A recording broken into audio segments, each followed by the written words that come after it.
What would happen if we committed for a year to just going for our things? If we just committed to trying, committed to executing, committing to iterating, committed to ourselves, our dreams? What if we really gave our dreams a chance? The dreams that really call out to us, the dreams that we hide, the dreams that we don't tell anybody about. What would happen if we just committed for a year to trying? Hi friends, and welcome.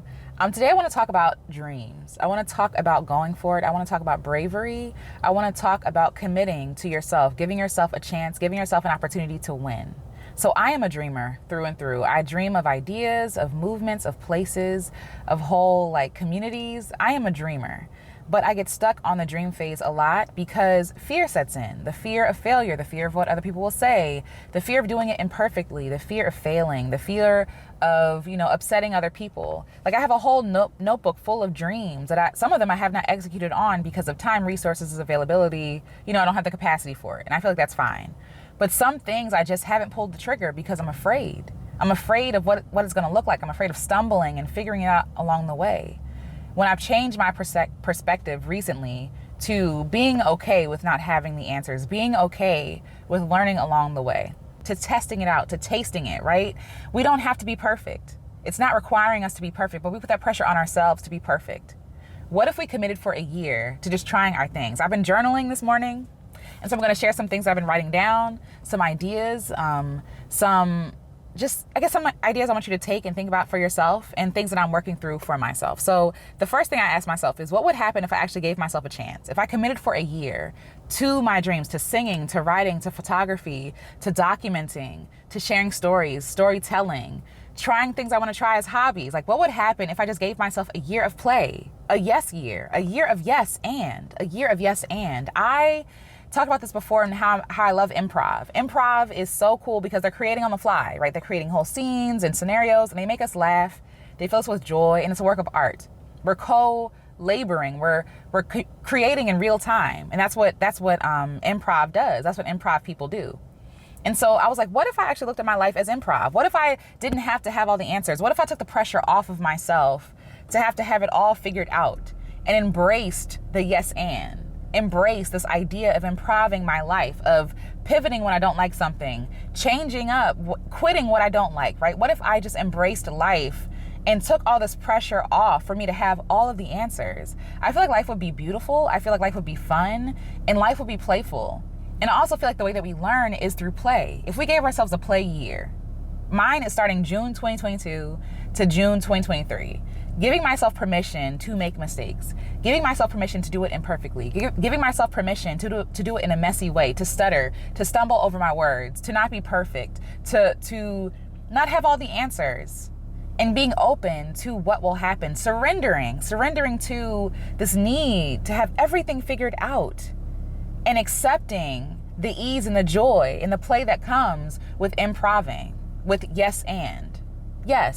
Yes, I don't know what I'm doing and I'm still going to do it. Yes, I'm scared, but I'm still committed to myself and my dreams. Yes, I don't have all the answers and we're going to go anyway. We're going to figure it out as we go along, right? So another thing I wrote down is Shameless Maya. She's someone that I follow on YouTube, and I used to follow her heavy when I was younger because I loved how she was so adamant about living without shame. Shame is something we hold so dear, especially as Black women. Shame is something we know personally. We know this. It's in our fibers. It's in our being, right? We know shame. Shame is no stranger to us. But we allow shame to stop us from living our best lives. We stop shame from allowing us to try new things, from messing up, because we feel like if I mess up, that means that I am a mess up. I am a screw up, right? We put that on ourselves. We say, if this doesn't go the way that I planned, that I am a failure. When it's no, you're not a failure. You're a failure doesn't have to be you not completing the thing you thought it was going to be completed. Failure could be you just not trying, right? Success could be you attempting something. It doesn't have to be the outcome. The process of the thing can be successful. But I love her whole brand was living shamelessly. And that's what I want to do for the next year. Live shamelessly. What would it be like if I didn't allow shame and fear to control my life, to control my narrative? What if it doesn't actually mean anything about me if things don't turn out the way that I want them to turn out? Can I divorce myself from defining failure in myself? Can I divorce myself from the need to be perfect, the need to have all the answers, the need to figure it out? I can give myself that grace. I give grace to other people for that. I don't put that pressure on other people to have everything figured out, to know all the answers. But But I put that stuff on myself. Like, I cannot fail. I cannot mess up. I cannot do it. And I so rigid with myself, so unkind, so rough with myself. But what if I treated myself like a child and allowed myself to play for a year? Allowed myself to try, to invent, to reinvent, right? To evolve, right? Like, what if I gave myself a year to really do those things? I feel like the way that you release shame is by doing. You release shame by failing. You release shame by failing and saying, this actually means nothing about me. It just didn't work. And that's okay. Like, and leaving it where it is. It actually does not define me. My failure does not define me. And so naming my dreams, like putting air, putting breath, putting life on my dreams and my ideas, that's how I start to release the shame. The dreams I'm afraid of saying, like, I want to build a commune. The dreams I'm afraid of saying, like, I want to teach people how to take pictures, how to storytell.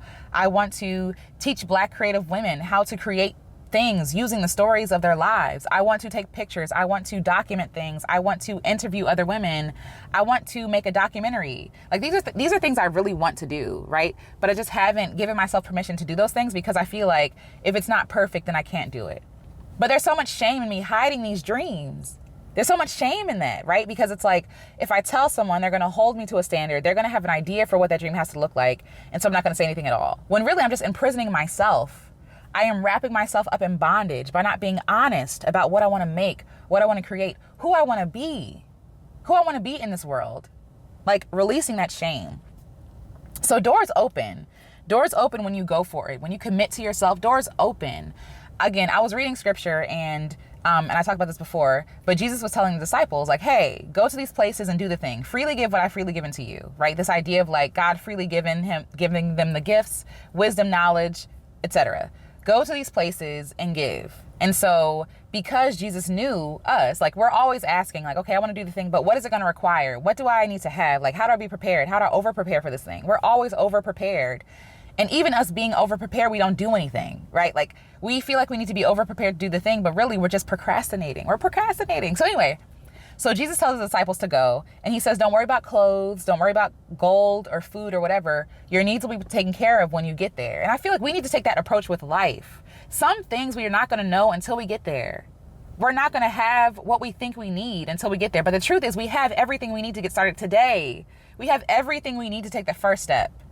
We don't need to waste any more time with plans, ideas, trying to figure it out. Some things you will figure out along the way. Some things you will figure out while you're figuring it out. Some people don't know what they don't know until they get there. But because I believe in abundance and I believe that I am taken care of, I believe that I will have what I need when it's time for me to need that thing. I don't need to fuss and worry and procrastinate any longer with what I don't have. I just need to go with what I have. Do it imperfectly. Do it messily, right? Make messy first drafts. Be okay with it not being perfect. Be okay with it being messy and, fumbling over your words and, messing up. Like, be okay with that. It's okay. Embrace that, because by messing up, that's how you get better. That's how you improve. But we're trying to avoid failure so much that we will never grow. We will never grow because we don't fail. Failure is a part of learning. Failure is a part of growth. Failing is a part of learning how to pivot and take new information and apply it to new things. But if you're avoiding failure altogether, that pain of failure, you're not going to grow. You're not going to improve. So again, I want to go for it and just commit to a year. Can I do a year? Can you do a year of just committing to your dreams and your things? I think you can. I want to sing songs and make music. I want to storytell and document. I want to photograph. I want to be an artist. I want to be a creator. I want to be a maker. I want to share what I create. I want to go hard for a year just making stuff and sharing it. Just doing it, right? Just going for it. Being and looking for the failures, looking for the mistakes. Because the faster I fail, the more mistakes I acquire under my belt. Like, that's how I become better. That's how I become my best self. And I also feel like by failing and messing up, you're shedding things off of you, right? Like bumping into the wall, like things are falling off. Like it's almost like a purification process. Like, okay, I hit this wall. Let me pivot and turn this way. But giving up, that's how we give up on ourselves. And you deserve to be committed to your dreams. You deserve commitment. You deserve it. You deserve to give yourself a chance. I'm gonna be a writer and podcaster. I have things that I'm doing that I haven't been sharing because I've been ashamed of them, because it's not perfect, or I don't know. I guess I fear people thinking like, who does she think she is? Like she's doing all this stuff. Like, I don't even get it. She writes and she sings and she takes pictures. It's like people want you to pick one thing so that they can define you for that one thing. And I know that I'm more than one thing. I don't want to be held in a box. I'm an experimenter. I try different things all the time. And so I'm giving myself permission to be myself. Anyway, so take more chances. The only way that you can win, get more wins in your belt, get more wins, is by taking more chances. Taking more chances. So if we think about basketball, for example, when you're learning how to shoot a basketball into a hoop, you might get some air balls. You might get some bricks. You might miss the goal completely, right? But there are going to be some times that you get the ball in there, either by accident or by skill, right? And so the first time you do it by accident, like, okay, that worked. What did I do differently that worked that didn't work the last time, right? So you keep taking the shots. Out of 100 shots, maybe you get 5, right? But if you only took 5 and you said, if you only got 5 shots out of 100 shots, right, in the net, if you do it by 5 and say, dang, it didn't work, forget it, it's never going to work, I'm never going to be good enough. You didn't give yourself enough chances. You didn't give yourself enough time. But if you keep shooting and you try to figure out what worked with that 5, you can reiterate that and your chances go up. It's statistics. It's math. The more chances you take, the more wins you will have. The more chances you take, the more wins you will have. But so many of us quit before we even get to the destination. So many of us quit, jump ship because we can't see land. We don't know what we're doing, right? But if we stayed on that ship, we would have seen the land and gotten closer and closer to it, to getting off and kissing the land, right? Like, go with me here in this example. So a lot of us are jumping ship before we can actually see any progress. We quit way too early. Or we put too much expectation on ourselves to be perfect. When we just need to be, we just need to try. You haven't given yourself grace enough to try, to be, to experiment, to make mistakes, to fail. You have to give yourself that grace and that opportunity. That's how you get to the gold. So I asked myself, what am I really afraid of? What's stopping me from being prolific over perfect, right? I don't want to be perfect. Perfection, that's how you procrastinate. Perfectionism is really just procrastination. Perfectionism takes you off of the hook. It says, it's not perfect, so I can't put it out there, so y'all can't hold me accountable for it. No, silly. Like, you have to get it out there. And I'm saying that to myself.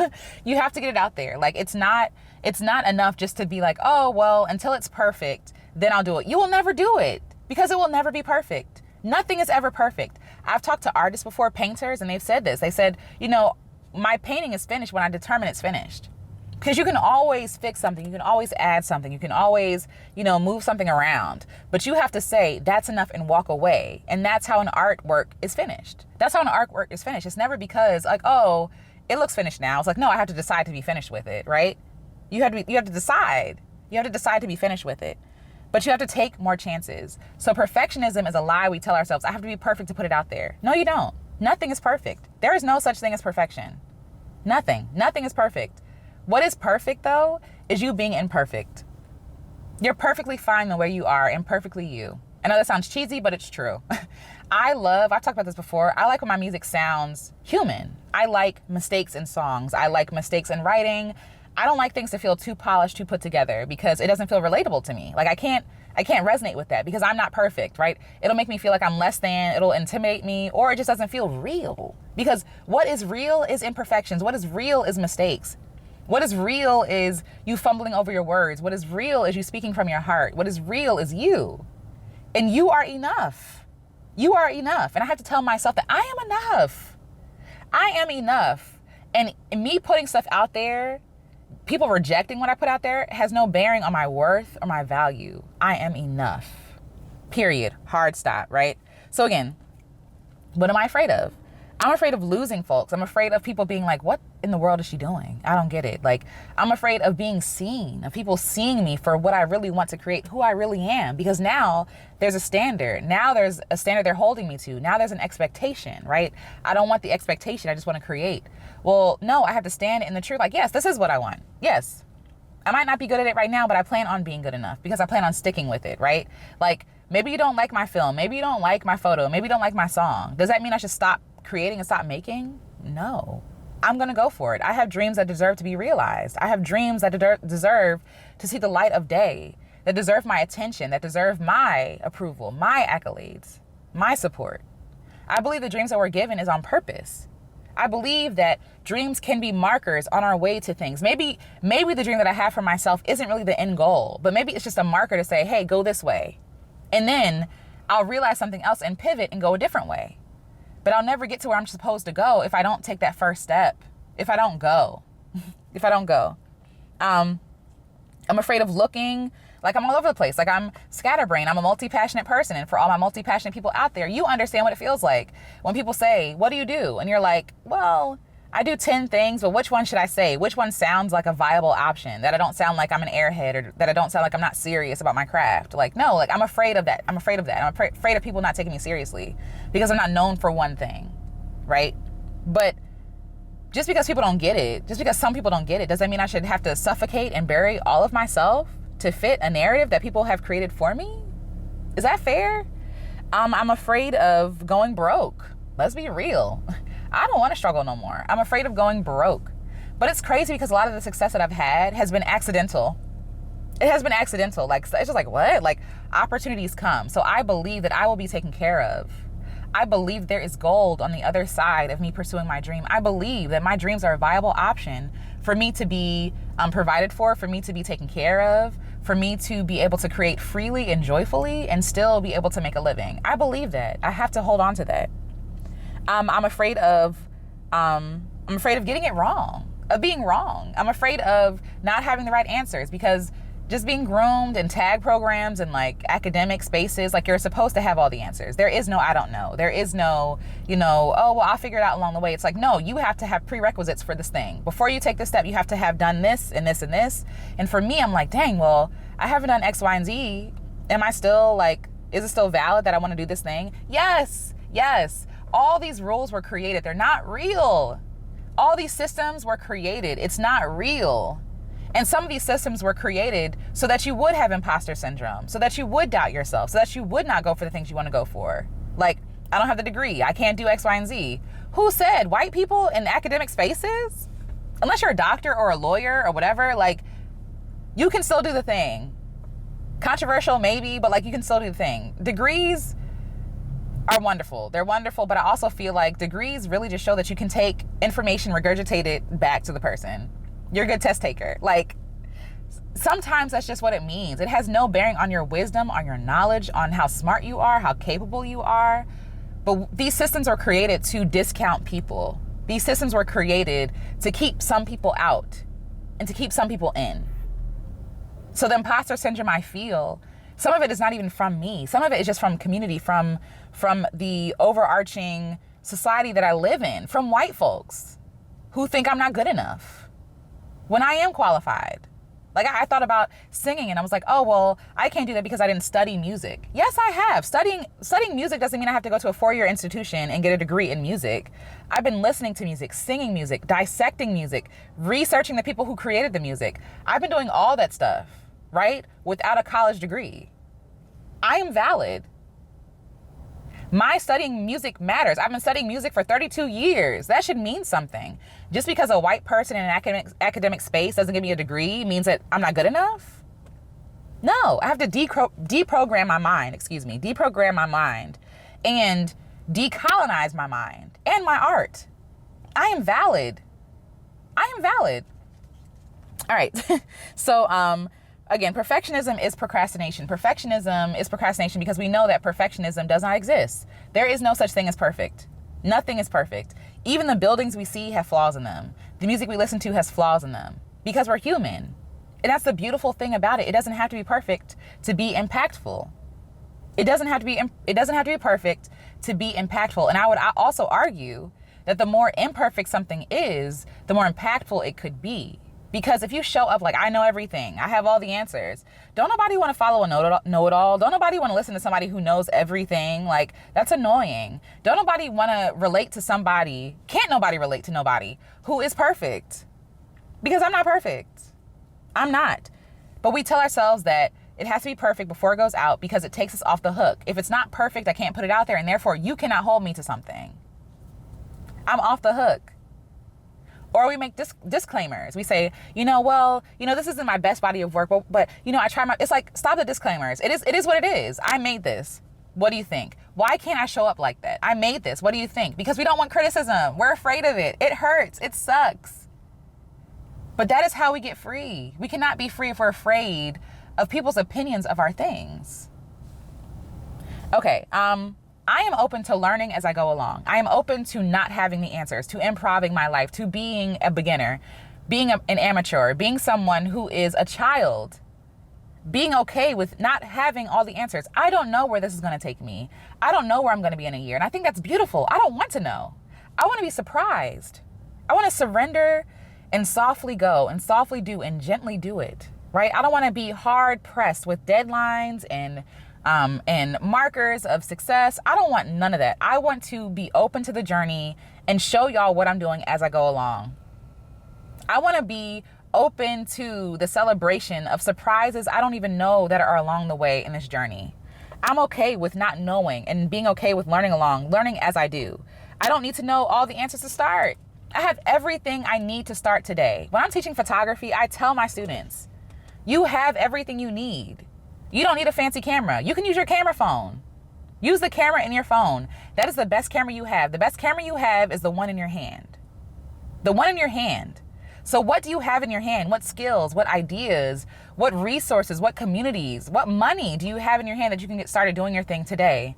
Instead of saying, when I get X, Y, and Z, then I'll do X, Y, and Z. Because chances are you won't. You'll find another marker to hit. It'll never be enough. You have to start imperfectly. Start with what you have today. That's how you get along. I admit that I don't know what I'm doing. I don't know what I'm doing. And I'm taking that pressure off of myself to have all the answers. I do not have to have all the answers to get started. I'm willing to learn. I am open. I am open. I told God that I am open. Just show me. I am open. I am willing. Just show me. But I need to get doing. And I really feel like, again, with that scripture I mentioned before about don't worry about gold or food or whatever, I feel like all the things we think we need are actually a distraction and they're actually a burden. If we had everything, like if I went camping and I had everything on my back, I would get really, really tired. I would get really tired. But if I lived like what I need will be there when I show up, I can pack light. I can be open. I'm not burdened. I'm not heavily weighted down with all these expectations and knowledge and all these things that I don't know what to do with. When I first started taking pictures, I bought all this equipment, all these things, and I didn't use half of it because it was overwhelming. I was intimidated by what I had. The stuff that I thought that I needed was distracting. But when I had my camera and my lens, I did damage. Camera, lens, and a light, as in the sun.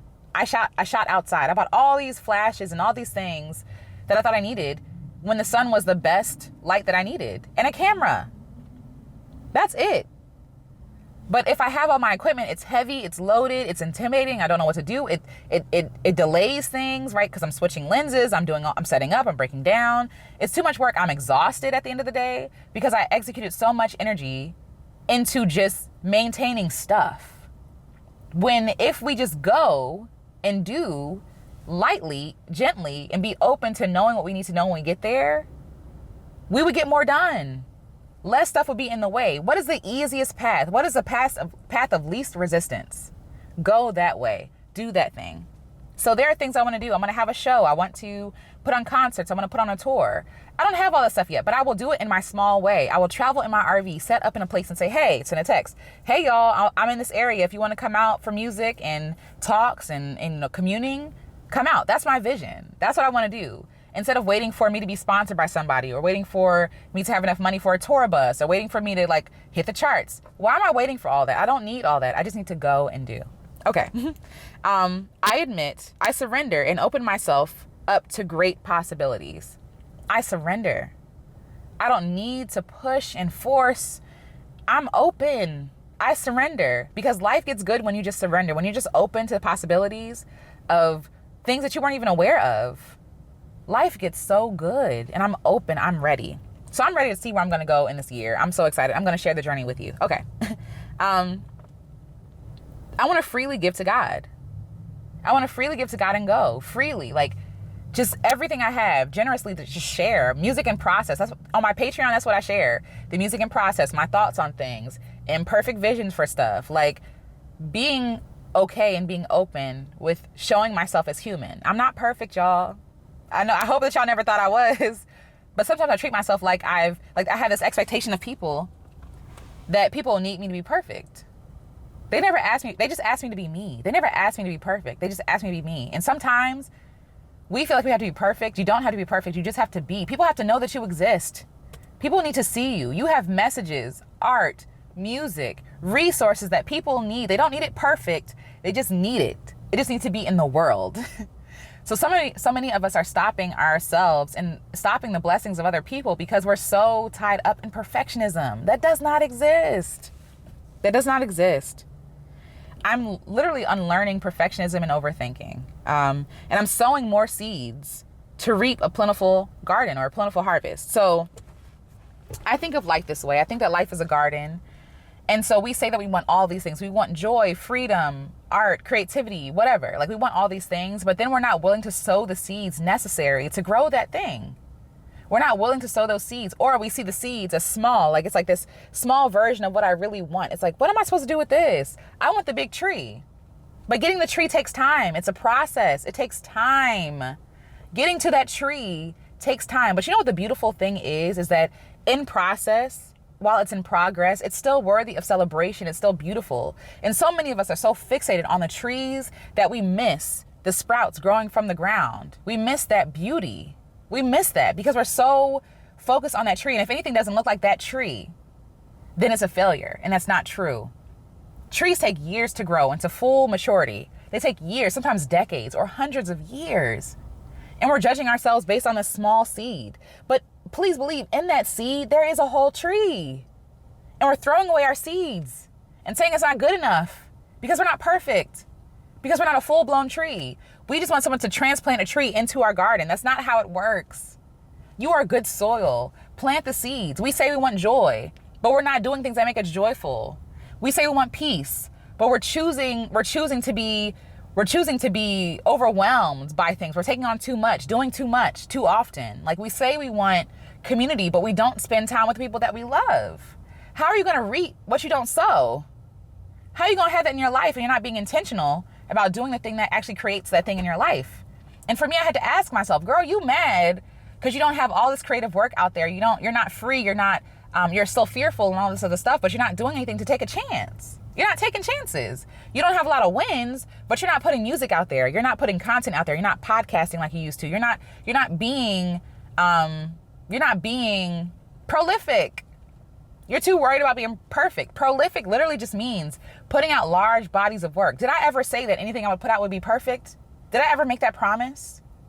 Then who am I upholding this promise for? The people watching never even expect you to be perfect. They just expect you to be. And the people who are expecting you to be perfect, they have their own issues they need to work out, their own things. It's not even about you. People project so much. A lot of people criticize other people because they're not doing their own things. I don't criticize people who put stuff out there who are brave enough to try. You know why? Because I know what it takes to be brave enough to share, brave enough to do the thing, brave enough to be honest. I'm not judging them because I'm doing my own thing. I celebrate them. And a lot of people who are very overly critical need to create.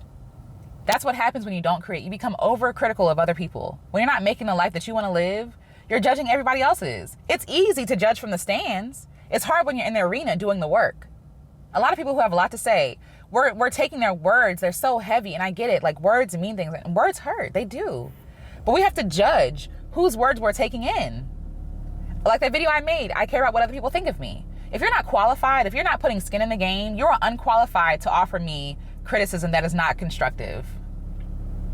I'm not going to listen to you. I choose not to listen to you because you're not even doing the thing. You don't even know what I'm talking about. People come in here every single day on my videos and be like, you ugly. What else? You're ugly. You're manly. Who do you think you are? Stuff. And it's just like, and then I go to their channel. They don't have no videos. It's easy to judge people when you're not doing it. It's very easy. It creates the facade that you know better and you know what's right. The truth is you don't know. The critics do not know. They don't know. But they think they know. You hear people talk about sports and they're judging the sports players and like, oh, well, if I was doing this, I would do. You wouldn't do nothing. You're not even in shape enough to run down a football field, but you're going to tell them what you going to do? But we take these words so seriously from these people. They are mere people. People matter. Let me make that clear. People matter. People are important. But they're not that important that you suffocate your own life. You dim your own light. You snuff your own flame, trying to please other people. People will never be satisfied. Never. You could be doing wonderfully and people will have something to say. You could be doing nothing. People will have something to say. People will talk about you until you're in the grave and probably even after that. But is that a reason to stop living your life? To stop giving yourself chances?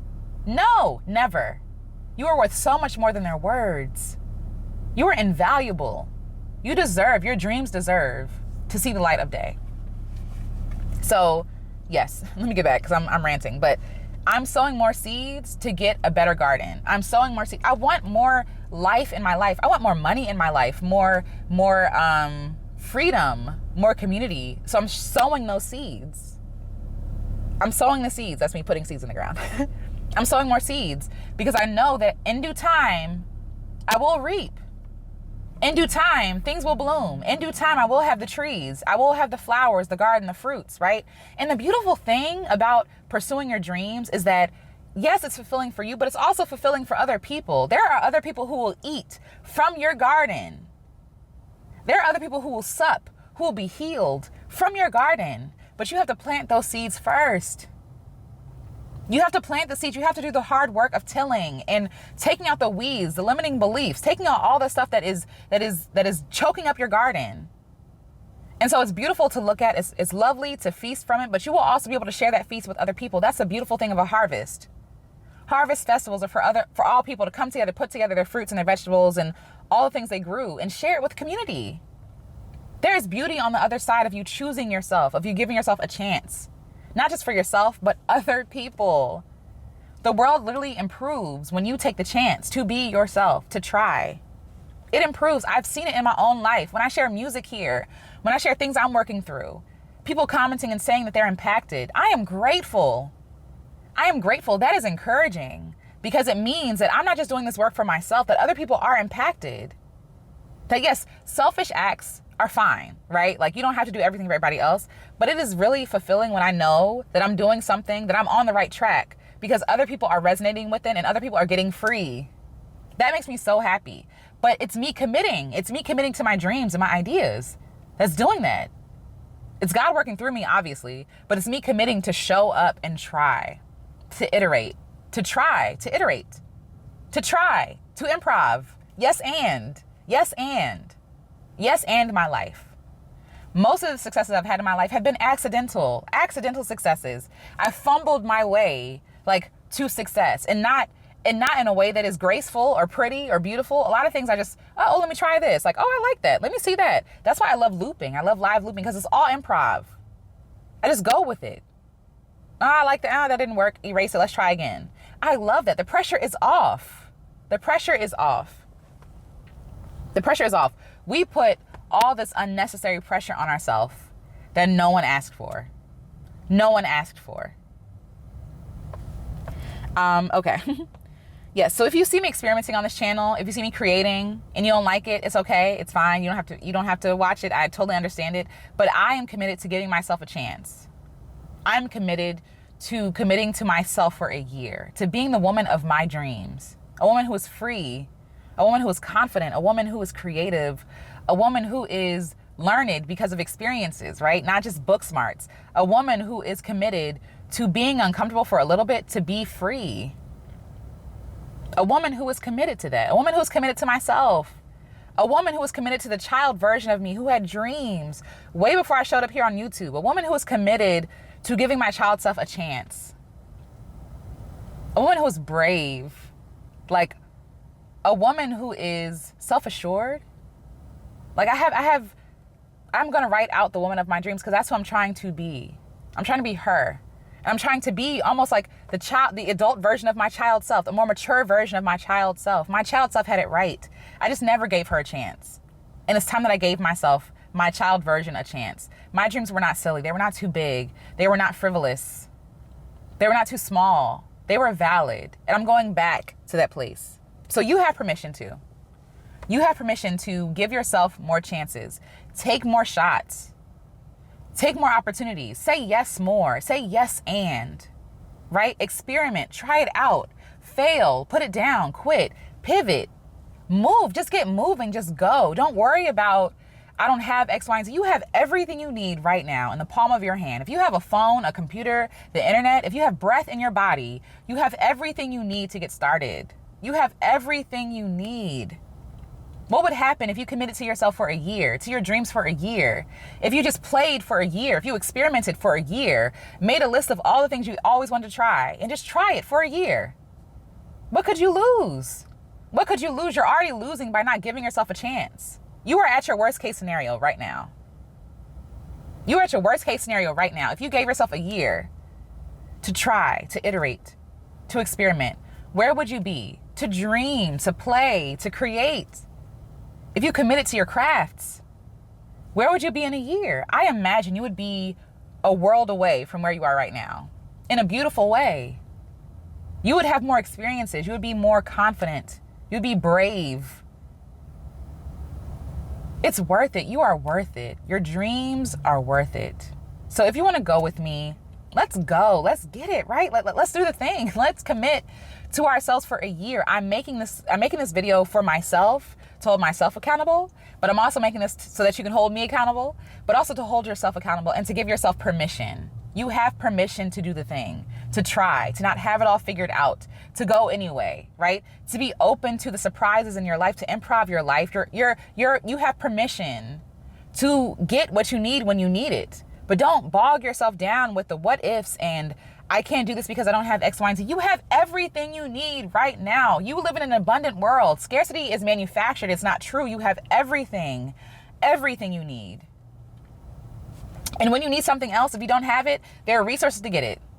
When you don't have it, it will fall in your lap. You will have it when you get there. I feel like some things that we're just never going to have until we take that first step. You learn by doing. Clarity comes from action, not by dreaming and planning and, finding all these, loopholes and all this other stuff. I can't even talk. Like, clarity comes from doing, not from planning. The only way to get clear is by doing. Sometimes the only way to learn something is by doing it and failing and doing it again.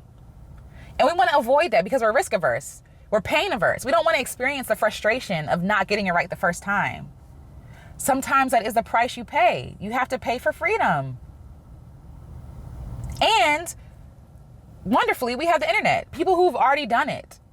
People who have done it that we can learn from so we don't have to do it ourselves. We have everything we need. It's an excuse. Perfectionism is an excuse. It's procrastination. It takes us off the hook. But perfectionism is a lie. Nothing is perfect. Nothing is perfect. And that is freeing. That is beautiful. So you don't have to be perfect either. These people we look at who are famous, wealthy, happy, we look at them like, oh my God, their goals. If I could just get perfect. They're not perfect, but they tried. A lot of people who are successful just tried and kept trying and never gave up on themselves. They might have given up on a lot of ideas, and that's wonderful. But the way that they got to the idea that got them where they are now is that they tried a lot of things. So what do you say? Can we do that for a year? Can we commit to ourselves and our dreams and try? Can we be okay with not getting it right? Can we give ourselves grace for a year? For a year, can we do that? Would you like to go with me? If so, let me know. Leave a comment below. Say that I'm committed. I'm committed for a year to experiment, to be graceful with myself, to be gracious with myself, to be kind to myself, gentle with myself as a child. As a child learns and grows and develops. We see a kid running around and they fall. We don't say like, stupid kid, they should have had it together. No, we say, oh my God, yes, good job for trying. Wonderful. Why can't we have that same grace with ourselves?